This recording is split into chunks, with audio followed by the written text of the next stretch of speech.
আরেকটা হাদিস। আচ্ছা ভাই, আমরা সবাই জান্নাতের আশা করি তো?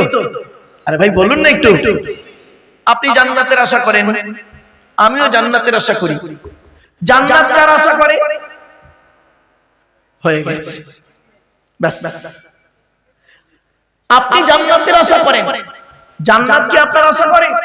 চলুন, আল্লাহর নবী বললেন, ইন্নাল জান্নাতা তাশতাকু ইলা খামসাতি নাফার। জান্নাত 5 শ্রেণীর মানুষের জন্য আশা করে। এক নাম্বার হলো তালিয়াল কোরআন, প্রতিদিন কোরআন তেলাওয়াতকারী আমলকারীর জন্য জান্নাত আশা করে। 2 নাম্বার ওয়াহাফিজিল লিসান, এই জবানকে হেফাজতকারী মানুষের জন্য জান্নাত আশা করে। 3 নাম্বার ওয়ামুতিমিল জিআন, ক্ষুধার্তকে খাদ্য দানকারী মানুষের জন্য জান্নাত আশা করে। 4 নাম্বার ওয়ামুকসিল উরিয়ান, বস্ত্রহীনকে বস্ত্র দানকারী মানুষের জন্য জান্নাত আশা করে। 5 নাম্বার ওমান সাল্লা আলা হাবিবির রহমান, যে ব্যক্তি নবীর উপরে বেশি বেশি করে দরুদ পাঠ করে, ওই লোকটার জন্য জান্নাত আশা করে। জোরে বলুন সুবহানাল্লাহ। আমি একবার দরুদ শরীফ পড়িয়ে আপনাদেরকে কোরআন এবং হাদিসের আলোকে বাস্তব জীবন থেকে কিছু কথা বললাম। দরুদ শরীফ পড়বেন নবীর উপরে বেশি বেশি করে, যে যেমন দরুদ আমল করেন সেই দরুদই পড়বেন। চলো তো একবার আন্তরিকতা নিয়ে একবার দরুদ শরীফ। আল্লাহুম্মা, বাবা একটু আগে আগে আসেন না, সামনের দিকে 2-4টে চেয়ার এখনো ফাঁকা আছে। তো আমি আপনাদেরকে অনেক রিকোয়েস্ট করলাম কোরআন হাদিসের আলোকে।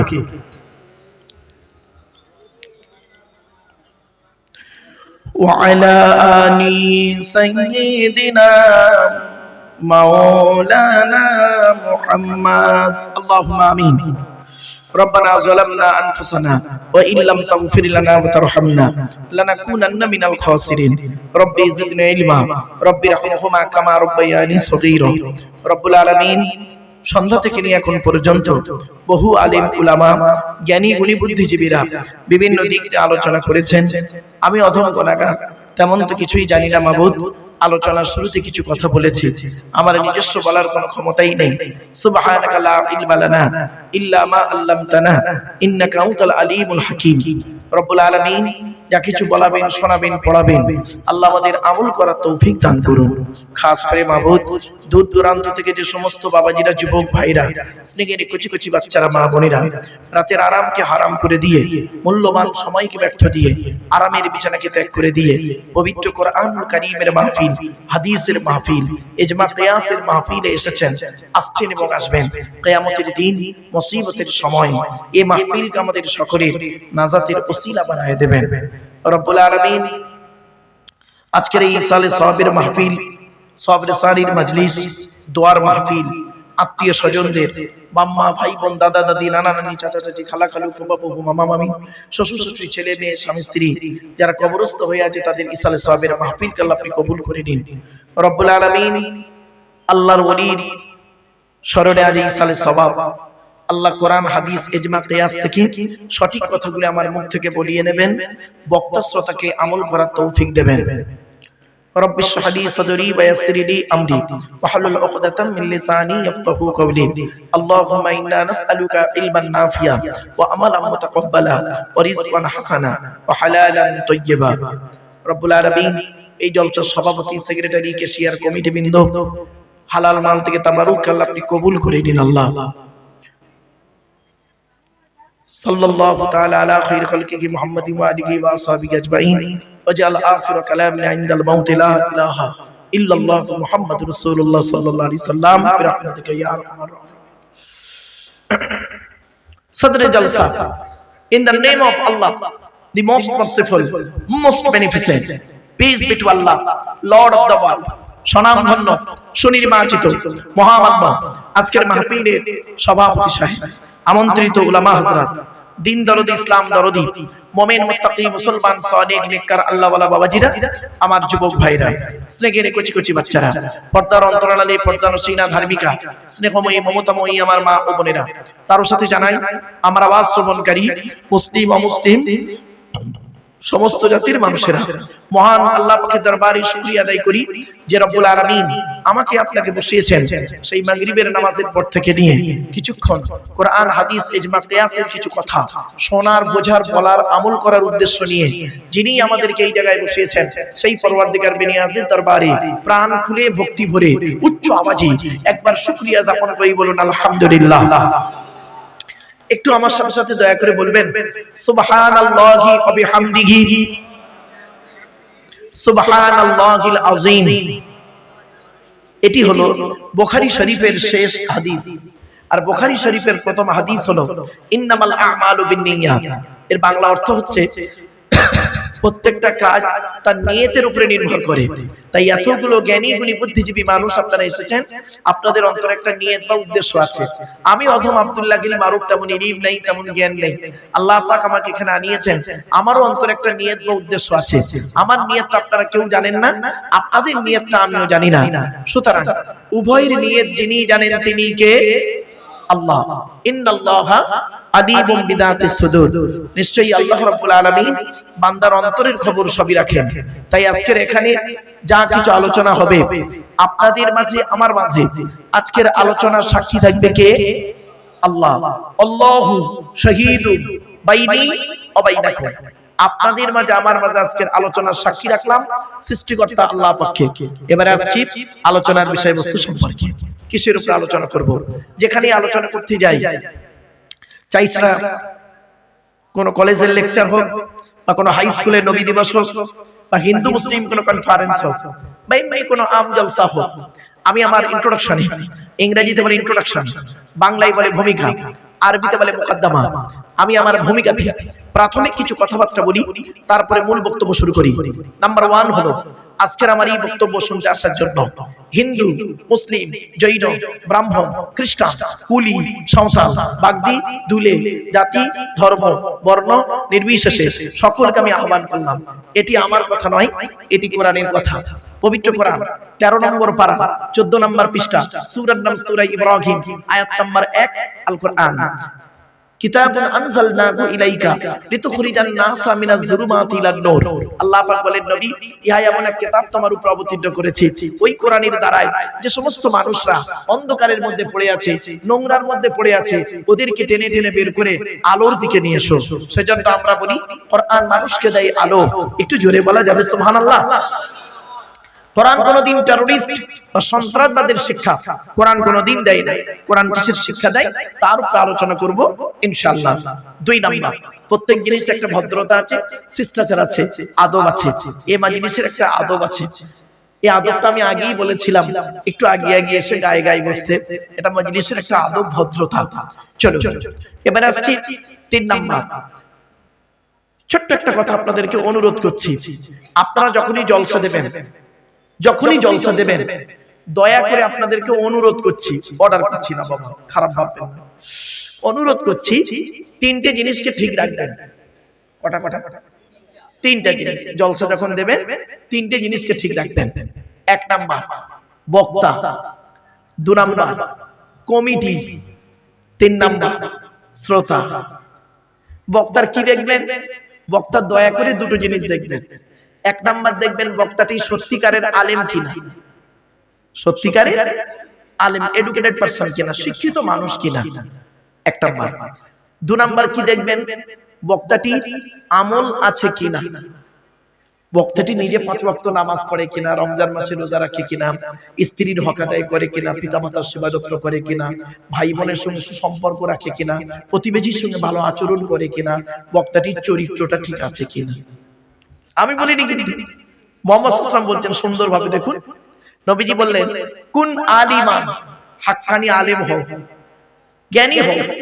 জ্ঞানী হতে যদি না পারো, হাক্কানি আলেম যদি হতে না পারো, আও মুতাআল্লিমান, হাক্কানি আলেমের ছাত্র হও, তাও যদি সুযোগ না পাও, আও মুস্তামিয়া, হাক্কানি আলেমরা যেটা বলে মনোযোগ সহকারে শ্রবণ করো, আমল করো, তাও যদি সুযোগ না পাও, আও মুহিব্বান, হাক্কানি আলেমদেরকে অন্তর দিয়ে ভালোবাসো, ওয়ালা তাকুন খামিসান ফাতুহলিকু, 5 নাম্বারটা হতে যেও না, তাহলে ক্ষতিগ্রস্ত হয়ে যাবে। এখানে 4টে কথা আছে, হয় আপনি জ্ঞানী হন, নইলে জ্ঞানীর ছাত্র হন, স্টুডেন্ট হন, নইলে জ্ঞানী লোক যেটা বলেন সেটাকে মনোযোগ সহকারে শ্রবণ করুন, প্র্যাকটিক্যাল করুন, আর নইলে জ্ঞানী লোকেদের মহব্বত করুন। চলো এগিয়ে যাচ্ছি। এখন প্রশ্ন হলো, হাক্কানি আলেম কে? কাকে বলবেন হাক্কানি আলেম? গালে দাড়ি থাকলে, মাথায় টুপি দিলে, বড় পাঞ্জাবি পরলে না, হাতটা একটু নরম হলে, এমনিতেই 90 বছর বয়স হয়ে গেলে চামড়া গুটিয়ে গেলে হাত নরমই হয়ে যায়, ঠিক না বেঠিক? চলো, নবীজি বলেছেন হাক্কানি আলেম কে? আল্লাহু আজওয়াদু জুদান ওয়া আনা আজওয়াদু বানি আদম ওয়াজাদুকুম বাদি রাজুলুন আলিমা ইলমা ফানাশরাহু ইয়াতি ইয়াউমাল কিয়ামাতি আমিরান ওয়াহিদা।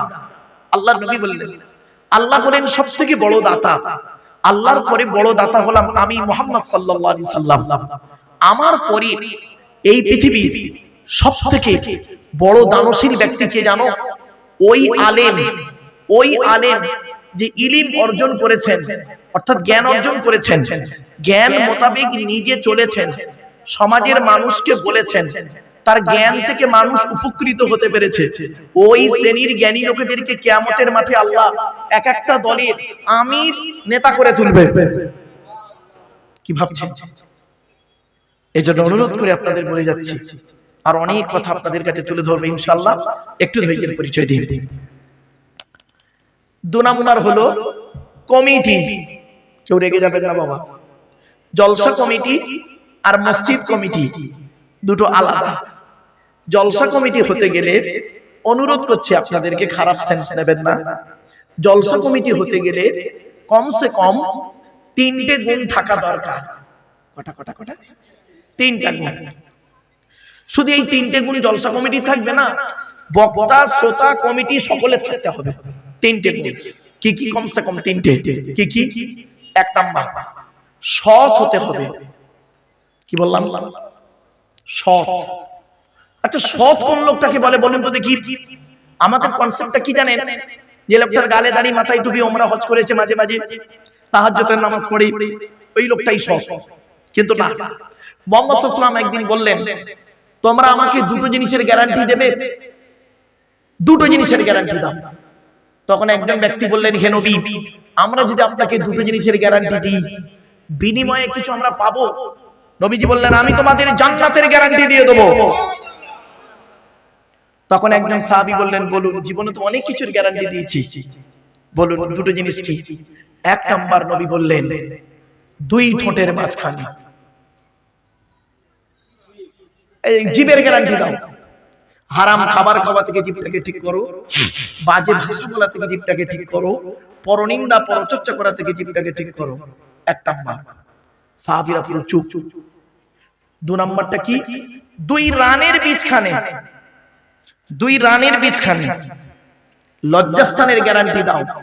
2 ঠোঁটের মাঝখানে, 2 রানের বীজখানে, এই দুটো জিনিসের গ্যারান্টি তোমরা আমাকে দাও, আমি মুহাম্মদ সাল্লাল্লাহু আলাইহি ওয়াসাল্লাম তোমাদের জান্নাতের গ্যারান্টি দিয়ে দেবো। যান বাড়ি চলে যান, গিয়ে দেখবেন হয় ভদ্রলোকের নিচে খাড়া, নয় ভদ্রলোকের উপর খাড়া। ঠিক না বেঠিক? হুকুমের কারেন্ট নিয়ে চাচা আমার পাখা চালিয়ে তাহাজ্জুদের নামাজ পড়ছে, চুরি করা কারেন্টে পাখা চালিয়ে তাহাজ্জুদ। বাহ বাহ! আল্লাহ নবী বলেছেন, আমি বলিনি, লানাল্লাহু মান সারাকা মানারাল আরদি, ওই সমস্ত লোকেদের প্রতি আল্লাহর গজব পড়বে যারা জমির আল চুরি করে করে জমি বাড়িয়ে নেয়। কত আলচোর চাচা এখানে বসে আছে, আল্লাহ ভালো জানে। রাগ করবেন না বাবা, আসলে কি জানেন, বাস্তব কথা বলছি। চলুন একটু এগিয়ে যাই। এই জন্য মুহাম্মদ সাল্লাল্লাহু আলাইহি ওয়াসাল্লাম বলেছিলেন, the messenger of Allah, peace be upon him, said, the best among those with good manner. নবী বলেন, তোমাদের মধ্যে উত্তম ব্যক্তি ওই লোকটা যার ক্যারেক্টার, চরিত্র ভালো, ওই লোকটাই হলো উত্তম ব্যক্তি। একজন উকিল, ব্যারিস্টার, মাস্টার, ডাক্তার, মোল্লা, মনি সাহেব, পীর সাহেব, দরবেশ, মামি সাহেব, মুফতি সাহেবের যদি চরিত্র খারাপ হয়, আর একজন টোটোওয়ালার চরিত্র যদি ভালো হয়, টোটোওয়ালাটাই হলো আল্লাহর কাছে প্রিয় ব্যক্তি। Many losses, something lost. Health losing, nothing lost. But character loss, everything lost. মানুষের যদি টাকা চলে যায়, ইনকাম করলে টাকাটা আবার ফিরে আসবে। মানুষের যদি শরীর চলে যায়, ভালো মন্দ খেলে শরীরটাও ফিরে আসবে। কিন্তু বন্ধু, মানুষের যদি চরিত্র চলে যায়, চরিত্র কিন্তু আর ফিরে আসবে না। তাই নবী বলেছিলেন, 2 ঠোঁটের মাঝখানে, 2 রানের বীজখানে। কি ভাবলেন? নামের পাশে ডিগ্রি থাকলে ভদ্রলোক, বয়স অনেক হয়ে গেলে ভদ্রলোক, ধর্মের বাণী বললে ভদ্রলোক। কোথায় আছেন আপনি? দাঁড়ান, এসেছি একটা শিক্ষা প্রতিষ্ঠানের মাঝখানে। তিনটে শব্দ নিয়ে আলোচনা রাখবো। Education. What is the definition of education? Education কাকে বলে? E D U C A T I O N. এক একটা লেটারের এক একটা গুণাগুণ আছে, তবেই তাকে এডুকেশন বা শিক্ষা বলে। যাকে তাকে শিক্ষা বলে না। শিক্ষাটা নেবে কে? স্টুডেন্ট। Who is student? কে স্টুডেন্ট? ওই 10টায় গেল, 4টায় এলো, আমতলা, জামতলা, পুরীর বেলতলা, পাঁচতলা, ইকোপার, নিকোপার, চিড়িয়াখানা, ভিক্টোরিয়া, জাদুঘর, তারামণ্ডল, নদীর পার্কে বসে প্রেম নিবেদন করলো। সারা বছর পড়লো না, পরীক্ষার খাতায় টুকলি আর চুরি করলো, আর স্যাদ ধরলো, ছুরি মারলো। ওরে কোনোদিন স্টুডেন্ট বলে না। স্টুডেন্ট হতে গেলে কতগুলো গুণ থাকতে হবে? S T U D E N T. এক একটা লেটারে এক একটা গুণাগুণ আছে, তবেই তাকে স্টুডেন্ট বলে। যাকে তাকে স্টুডেন্ট বলে না। শিক্ষাটা দেবে কি? যিনি দেবেন তাকে বলা হয় টিচার। Who is teacher? কে টিচার? পড়ালেই টিচার না গো বাবা। টিচার মানে এই নয় 10টায় গেল, 4টায় এলো, আর 1 তারিখে মাইনে তুলে এটিএম থেকে টাকা তুললো, এর টিচার বলে না। টি ই এ সি এইচ ই আর। এক একটা লেটারে এক একটা গুণাগুণ আছে, তবেই তাকে টিচার বলে। একটু ধৈর্যের পরিচয় দিন বাবা। টেনে টেনে বলছে না বলে অসুবিধা হচ্ছে? হ্যাঁ, একটু মালটা গরম হয়ে যায়, টেনে টেনে দিচ্ছি বাবা, একটু দাঁড়ান। চলুন এগিয়ে যাই। 2 নাম্বার হলো কি? হালাল। 2 নাম্বার। 1 নাম্বার হলো কি? সৎ হতে হবে। এ বক্তা, শ্রোতা, কমিটি সকলকে সৎ হতে হবে, ব্যাস। 2 নাম্বার হলো হালাল খাবার খেতে হবে। হালাল খাবার খেতে হবে। বক্তা, শ্রোতা, কমিটি সকলকেই খেতে হবে। 91 নাম্বার আয়াত, ইন্নামা ইউরিদুশ শাইতানু আন ইউকিয়া বাইনাকুমুল আদাওয়াতা ওয়াল বাগদাআ ফিল খামরি ওয়াল মাইসিরি ওয়া ইয়াসুদ্দাকুম আন যিকরিল্লাহ ওয়া আনিস সালাত। আল্লাহ বলেন, শয়তান কি চায় জানো? মদ আর জুয়ার মাধ্যমে শয়তান তোমাদের মাঝে মারামারি লাগিয়ে দিতে চায়। আর কি চায়? ওয়া ইয়াসুদ্দাকুম আন যিকরিল্লাহ, আল্লাহর ইবাদত থেকে শয়তান তোমাকে বাধা সৃষ্টি করতে চায়। আর কি চায়? ওয়া আনিস সালাত, নামাজ থেকে শয়তান তোমাকে বাধা সৃষ্টি করতে চায়। তাই কোরআনের উদ্ধৃতি দিয়ে আলোচনার প্রারম্ভে আপনাদেরকে আমি করজোড়ে নিবেদন করছি, পবিত্র কোরআন 2 নম্বর পারা 11 নম্বর পৃষ্ঠা 9 নম্বর লাইন, সূরার নাম সূরা বাকারা, আয়াত নম্বর 208, আল কোরআন। ইয়া আইয়ুহাল্লাযীনা আমানু উদখুলু ফিস সিলমি কাফা, হে ঈমানদার বান্দাগণ পরিপূর্ণভাবে ইসলামের মধ্যে প্রবেশ করো। ওয়ালা তাত্তাবিউ খুতুওয়াতিশ শাইতান, শয়তানের পথকে অনুসরণ করিও না। ইন্নাহু লাকুম আদুউম মুবিন, শয়তান হলো তোমাদের প্রকাশ্য দুশমন। So I request for you, সোনো মাইন এক্সকিউজ মি, আলোচনার প্রারম্ভে আপনাদেরকে আমি একটু আহ্বান করলাম। আগেই একটা কথা বলে নেই বাবা, আমি তেমন কোনো বড় আলেম নই, তেমন কোনো বড় বক্তা নই, আর তেমন কোনো বড় জ্ঞানী মানুষ আমি নই। আমি মনে করি আমার জ্ঞানটা হলো সীমিত কিছু বই পুস্তক, অক্ষর, সিলেবাসের জ্ঞান। আর আপনাদের জ্ঞানগুলো হলো বিভিন্ন রকম কোয়ালিটি কোয়ান্টিটি বক্তার বক্তব্য শোনা জ্ঞান। তো আমি মনে করি আপনাদের জ্ঞানগুলো হলো প্রশান্ত মহাসাগরের মতো জ্ঞান, আর প্রশান্ত মহাসাগরের উপরে ছোট্ট একটা কলসির মতো আমার জ্ঞান। আমি আপনাদের জ্ঞান দিতে এসেছি, এটা যেন কোনোদিন ভাববেন না আমি আপনাদের জ্ঞান দেওয়ার ক্ষমতা রাখি নাই। পেশাগত দিক থেকে বর্তমানে আমি একজন উচ্চ মাধ্যমিক হাই মাদ্রাসার শিক্ষক, কলেজ এবং ইউনিভার্সিটির ছেলে মেয়েও পড়াই। কাজে কাজে আমাকে একজন ছাত্র বলতে পারেন। আমি বর্তমানে এখন একজন ছাত্র বাবা, 5টা ধর্মগ্রন্থের ছাত্র, 5টা ধর্মগ্রন্থের আমি একজন ছাত্র। পৃথিবীর সবথেকে বড় ধর্মগ্রন্থ, আকারে বড় ধর্মগ্রন্থের নাম কি জানেন? তাওরাত। কি বললাম বাবা? তাওরাত। কত পারা? 1000 পারা বা খণ্ড বিশিষ্ট। হযরতে মুসা নবীর উপরে 40 দিন ধরে নাজিল হয়েছিল, রমজান মাসের 6 তারিখে।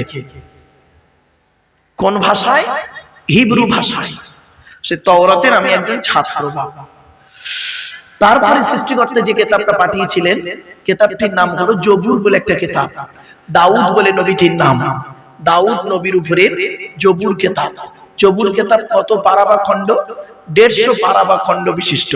কোন ভাষায় এলো? গ্রিক ভাষায়। রমজান মাসের 8 তারিখে নাজিল হলো। সেই জবুর কিতাবের আমি একজন ছাত্র বাবা।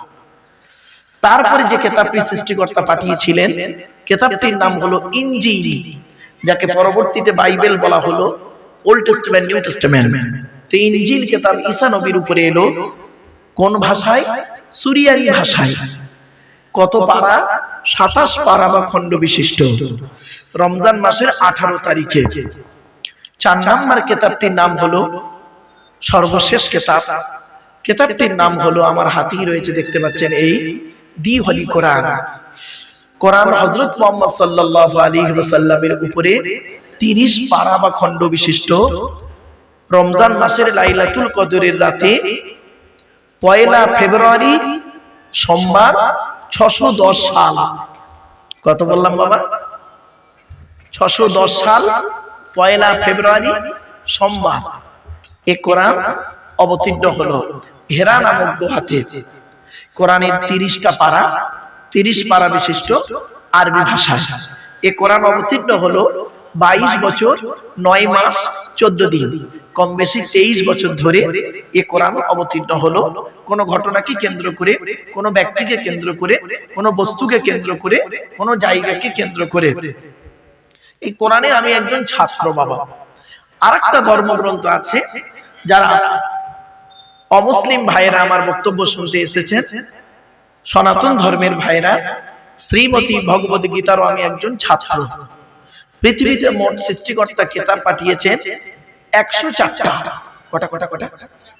আগে এগুলো জেনে নিন, প্রাথমিক এগুলো, আমার বক্তব্যের প্রাথমিক লেভেল এগুলো বাবা।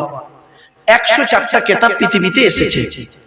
100টা হলো সহিফা, ছোট ছোট চিরকুট।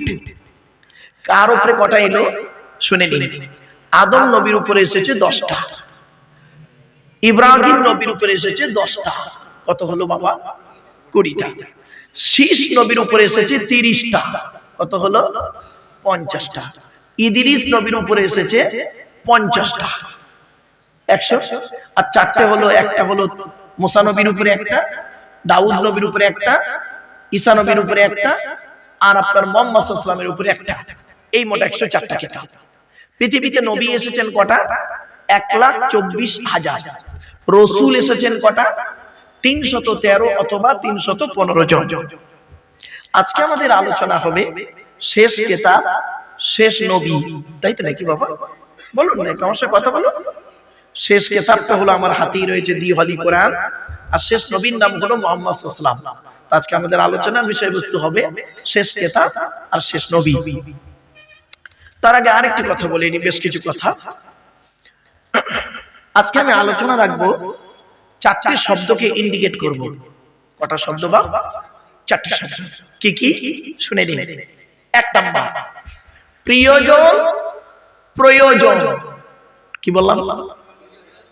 খুব মারাত্মক শব্দ বললাম। এমএ সেকেন্ড ইয়ার স্টুডেন্টদেরকে পড়াতে পড়াতে আমি সেদিন এই কথাগুলো বলছিলাম। প্রিয়জন, প্রয়োজন। আপনি সৃষ্টিকর্তার প্রিয়জন না প্রয়োজন? এখানে বসে বসে ভাবুন। নাম্বার 2 আবেগ আর বিবেক। কি বললাম বাবা? ইসলামে আবেগের কোনো জায়গা নেই। ইসলাম হলো বিবেকের ধর্ম। আবেগ নিয়ে চলবেন না। আবেগ নিয়ে চলতে গিয়ে আপনি আপনার ঈমানটাকে নষ্ট করবেন না। দেখবেন, একটা উদাহরণ দেব। এই দেখেন, আল্লাহর নবী একদিন দাঁড়িয়ে আছেন, এমত অবস্থায় নবীজি বললেন, সঙ্গীদের সাহাবীদেরকে বললেন, তোমরা আমাকে ওই রকম সম্মান করিও না। পূর্ববর্তী নবীরা, তাদের উম্মতেরা তাদের নবীদেরকে সম্মান করতে গিয়ে জাহান্নামী হয়েছে, ওই রকম সম্মান তোমরা আমাকে ভক্তি শ্রদ্ধা করো না। তখন একজন ব্যক্তি বললেন, হে নবী, নবীদেরকে সম্মান করলে আবার জাহান্নামায় যায়? বলল, হ্যাঁ। শুনে আপনাদের কেমন লাগছে না? চলুন কোরআনের আয়াত দিয়ে বুঝিয়ে দিচ্ছি। সঙ্গে সঙ্গে জিবরাইল ফেরেশতাকে আল্লাহ পাঠালেন। কোরআনের এই আয়াতটা তখন অবতীর্ণ হলো। কি শুনে নিন। ওয়াকালাতিল ইয়াহুদু উযাইরুন ইবনুল্লাহ ওয়াকালাতিন নাসারাল মাসীহু ইবনুল্লাহ। আয়াতটা কোথায় আছে?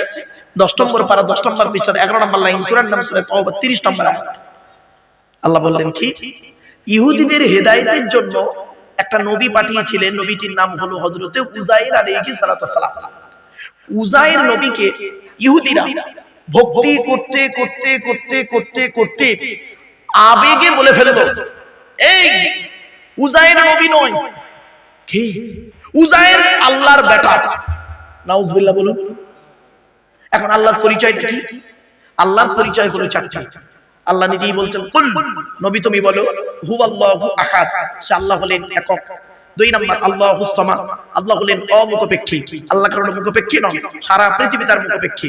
3 নাম্বার লাম ইয়ালিদ ওয়া লাম ইউলাদ, আল্লাহ কাউকে জন্ম দেয়নি, আল্লাহ কাউকেও জন্ম দেয়নি। 4 number it is very very important, ওয়া লাম ইয়াকুল লাহু কুফুয়ান আহাদ, আল্লাহর সমকক্ষ কে হই দেয়। তাহলে ইহুদিরা কি করলো, উজাইর নবীকে ভক্তি করতে করতে আবেগে বলে ফেললো উজাইর আল্লাহর বেটা। এবার দেখি নাসারারা কি করলো, খ্রিস্টানরা, ওরা হলো কি, কোরআনে আছে সালিসুল সালাসা, 3 দলে বিভক্ত হলো। এক দল বলল এই ঈসাকে কেউ নবী বলবে না, তবে কি ঈসা নিজেই আল্লাহ, নাউজুবিল্লাহ বলল। আরেক দল বলল আল্লাহ হলে এত দেরিতে এলো কেন, তবে কি আল্লাহর বেটা, নাউজুবিল্লাহ। আরেক দল বলল ঈসা আল্লাহও নয়, আল্লাহর বেটাও নয়, তবে কি বলছিস তুই, ঈসা হলো আল্লাহর নবী, আল্লাহর বান্দা। এই বিশ্বাসে ছিল মাত্র ঈসা নবীর কাছে মাত্র 12 জন লোক। কত কত কত কত, এই বিশ্বাসে ছিল 12 জন লোক।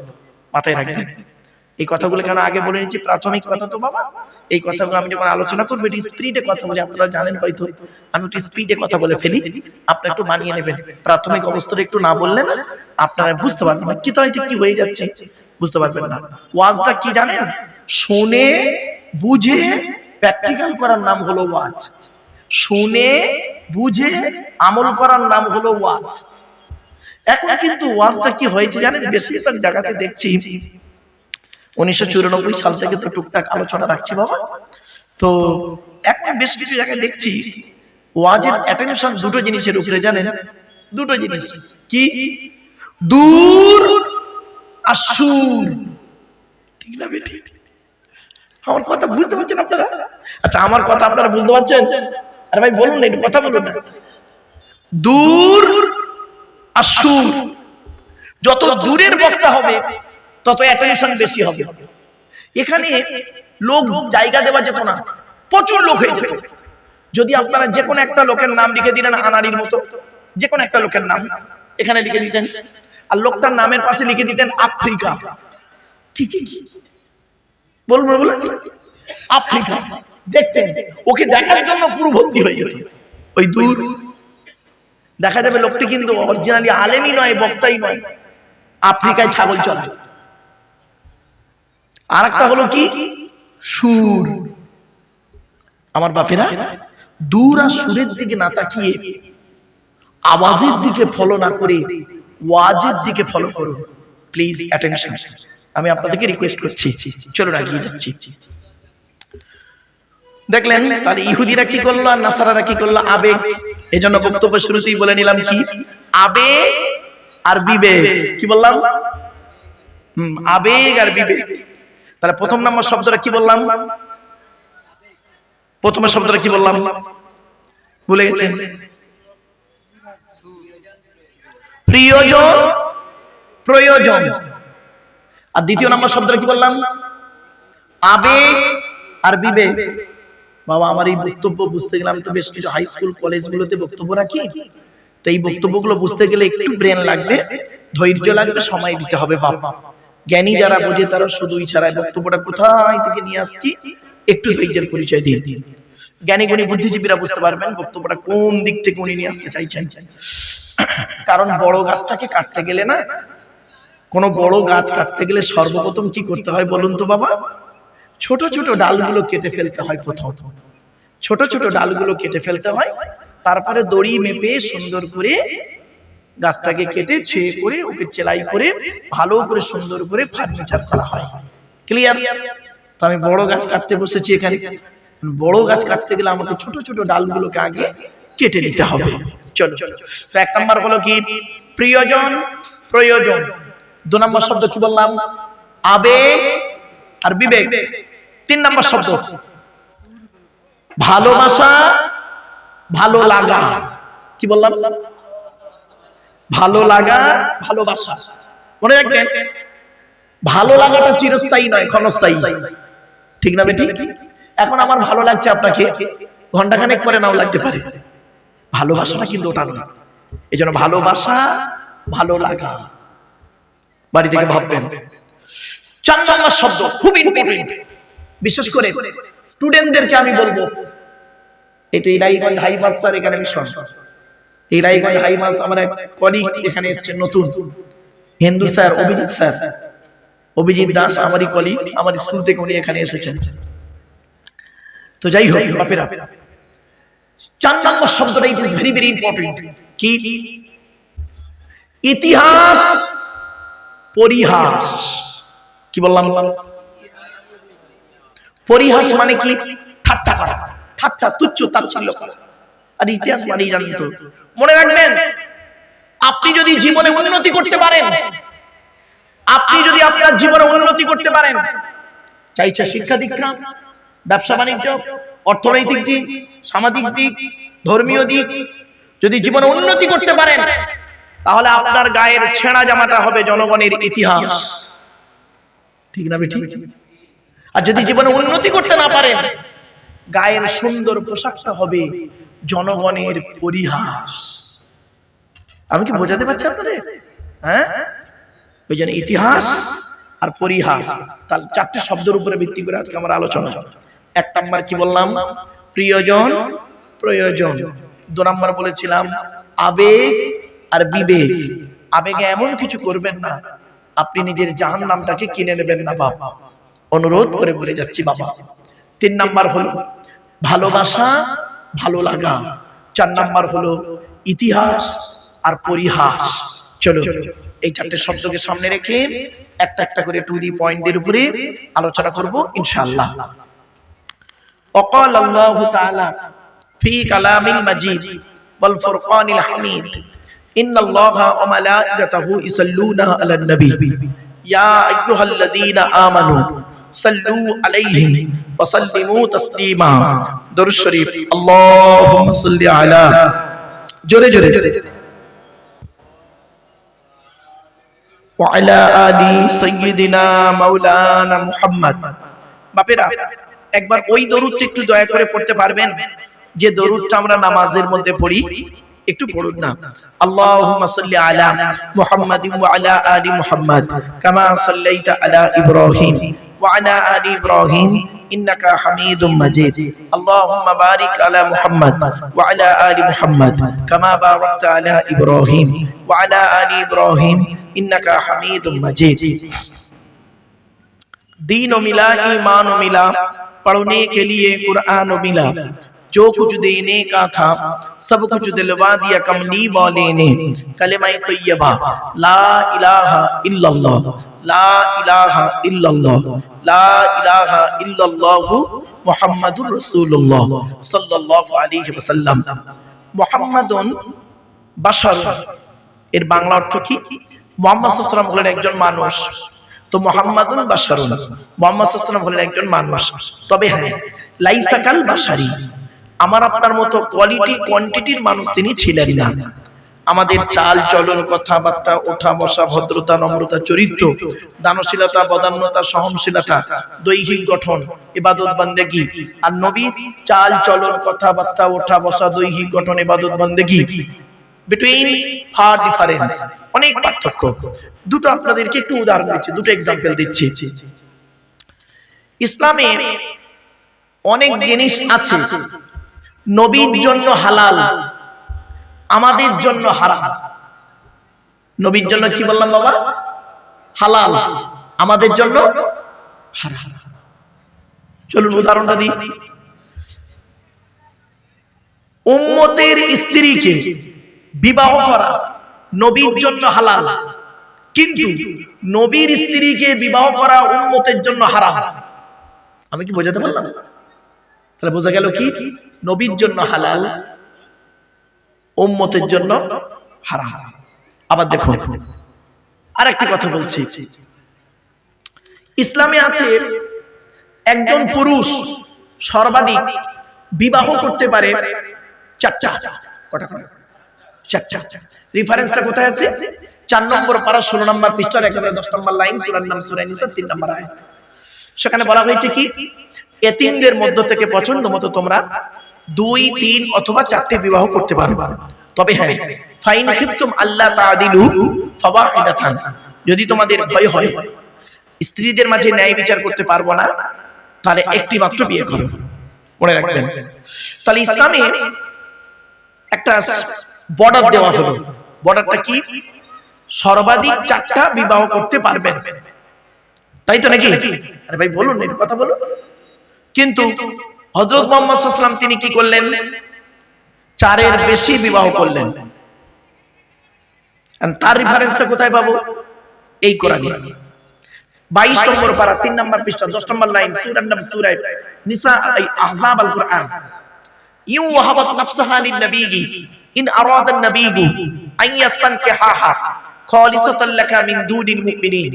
আল্লাহ বলেন, নবী তোমার কাছে যদি কোনো মহিলা এসে নিজেকে হেবা করে, উৎসর্গ করে, তুমি তাকে দাসীর মর্যাদায় না রেখে স্ত্রীর মর্যাদায় রাখবে, তবে নবী খালিসাতান লাকা, নবী এটা তোমার জন্য খাস, মিন দুনিল মুমিনিন, মুমিনদের জন্য খাস নয়, মুমিনদের ওই 4টের বেশি নয়।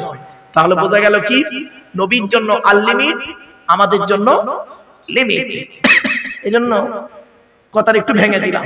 মুহাম্মাদুন বাশারুন, মুহাম্মদ সাল্লাল্লাহু আলাইহি ওয়াসাল্লাম একজন মানুষ, লাইসা কাল বাশারি, আমার আপনার মতো কোয়ালিটি কোয়ান্টিটির মানুষ তিনি ছিলেন না। ইয়াকুতুন হাজারুন, ইয়াকুত একটা পাথর, লাইসা কাল হাজারি, সাধারণ পাথরের মতো পাথর নয়। আপনারা হাতে আংটি ব্যবহার করেছেন, আংটিতে পাথর থাকে না? আর বালির ভিতরেও পাথর পাওয়া যায়, ইও পাথর ও পাথর, দুটো আসমান আর জমিন তফাৎ। আরেকটু বোঝার জন্য উদাহরণ দিচ্ছি। মাঠে ফসল ফলানোর জন্য আপনারা ইউরিয়া বলে একটা সার ব্যবহার করেন, তাই তো নাকি? ইউরিয়া দেখেছেন? আর হোমিওপ্যাথি ওষুধ দেখেছেন? দুধ থেকে দুটো দেখতে এক লাগে না? দুটো খেয়ে দেখবেন, একটা খেলে সারবে, অপরটা খেলে সরবে, পার্থক্য এইটুকু। কেনিগুনি বুদ্ধিজীবী মানুষ, চলুন একটু আমি হাসির ছলে কথা বলি যাতে করে একটু ব্রেনে থাকার জন্য। তাই শেখ সাদী রহমাতুল্লাহ আলাইহি 2 লাইন আরবি কবিতা একটু পড়ে ফেলো।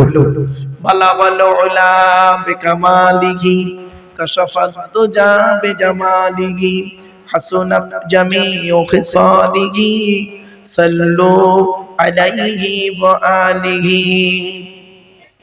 তবে একটা ছোট্ট কথা বলি, বালাগাল উলাটা দরুদ শরীফ ভাববেন না। এই বালাগাল উলাটা কেউ দরুদ শরীফ ভাববেন না।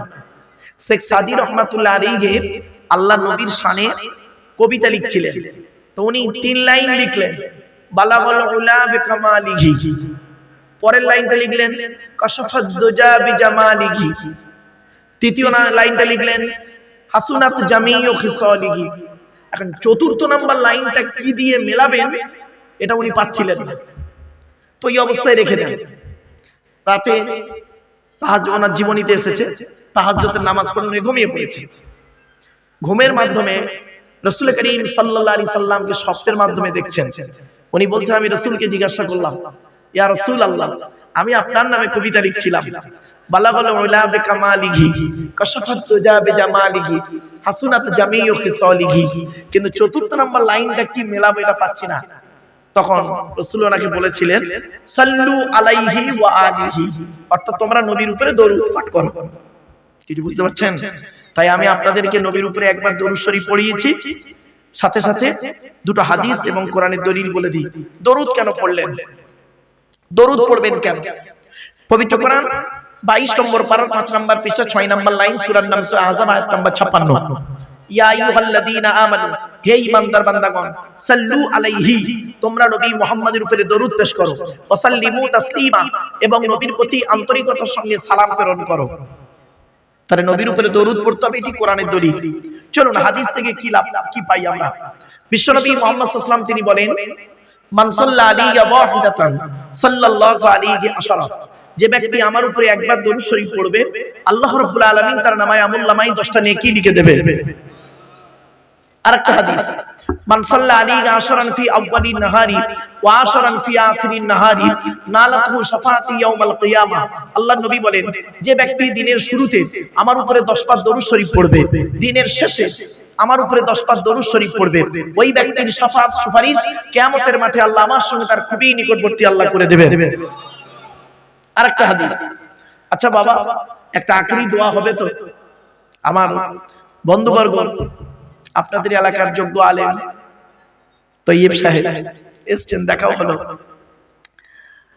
আমার স্টেজে অনেক আলেম ওলামা, জ্ঞানী গুণীরা, বুদ্ধিজীবীরা আছেন। এই কথাগুলো একটু আমার সাধারণ ভাইয়েরা যদি একটু শোনেন, তাহলে আমার মনে হয় জীবনটা সার্থক হবে আমার। চলে না, গিয়ে যাচ্ছি। আচ্ছা, একটা আখেরি দোয়া হবে তো? হ্যাঁ বলুন না, একটু বলুন। একটা আখেরি দোয়া হবে তো? আচ্ছা, এই দোয়াটা আল্লাহর দরবারে কবুল হবে কি বুঝবেন কি করে বলুন? মারাত্মক কথা। আল্লাহ নবীর হাদিস, আল্লাহ নবী বলছেন, ইন্না দুআ মাওকুফুন বাইনাস সামাই ওয়াল আরদি লা ইয়াসআদু মিনহু শাইয়ুন হাত্তা তুসাল্লি আলা নবিকা। আল্লাহ নবী বলেন, নিশ্চয়ই দোয়া অবস্থান করে আসমান আর জমিনের মধ্যবর্তী জায়গায়। ওই দোয়াকে উপরেও নিয়ে যেতে পারে না, নিচেও নামাতেও পারে না। হাত্তা তুসাল্লি আলা নবিকা, যতক্ষণ পর্যন্ত তোমরা নবীর উপরে দরুদ পাঠ না করে দোয়া চাও, অর্থাৎ নবীর উপরে দরুদ পড়ে দোয়া চাইলে ওই দোয়া আল্লাহর দরবারে কবুল হয়ে যায়। জোরে বলে সুবহানাল্লাহ।